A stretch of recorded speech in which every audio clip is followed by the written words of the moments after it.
po si Joey De La Cruz, 54 years old, residence ng Camellia, Bataan. Dating seafarer, ngayon meron ng maliit na business dito sa Bataan. Meron po akong mataas na cholesterol. Medyo minsan parang nahihilo, parang gano'n. Naniniwala po ako dun sa prevention is better than cure. So, kasi siyempre may family ka, yung mga anak mo gusto makita lumaki.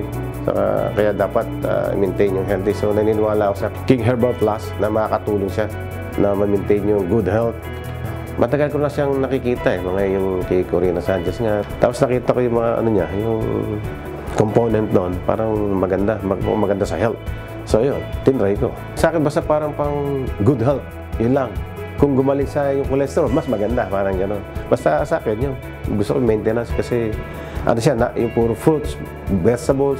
Prevention is better than cure. Kagaya ni Mr. Joey De La Cruz, ginamit niya ang King's Herbal Plus para ma-prevent ang anumang sakit at mapababa ang kolesterol niya. Ano nga ba meron ang King's Herbal Plus at napababa ang kolesterol ni Sir Joey? Si Sir Joey kasi, di ba, mahilig siya sa natural, ayaw niya ng synthetic. Ang King's Herbal Plus, meron siyang saluyot at saka taro. Ang saluyot at taro is very rich in fiber. Ang fiber, maganda yan para mapababa ang kolesterol.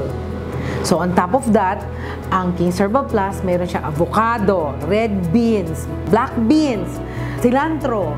These ingredients contribute to bringing down cholesterol. Diba? Kaya, sabi nga ni Sir Joey, bumaba ang cholesterol niya, uminom siya ng King's Herbal Plus. Talagang mahilig naman talaga ako sa mga herbal herbal medicine, minsan galaga ako ng dati, ng yung pito-pito, hindi lang pito-pito, yung dahon ng guyabano. Basta mahilig ako sa herbal Pag umiinom ako ng King's Herbal Plus, energetic ako masarap ang pakaramdam. 100 push-up nga ako Yan talaga dapat hindi mawala. Kahit mag-herbal ka o dapat may exercise talaga. Tapos, sinasabayan pa ni Sir Joey ng exercise. I understand, nagbaboxing pa siya tapos nagpo-push up sa opisina niya. See, despite the fact that he tries to maintain a healthy life, his cholesterol goes up still. So, ang ibig sabihin, meron ka pang kailangang idagdag sa exercise mo, di ba? At sa diet mo.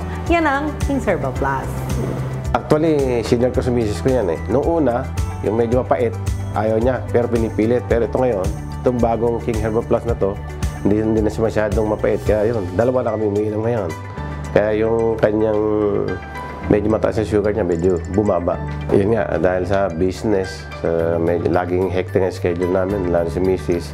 So, buti nga meron ganung King Herbal Plus, makatulong.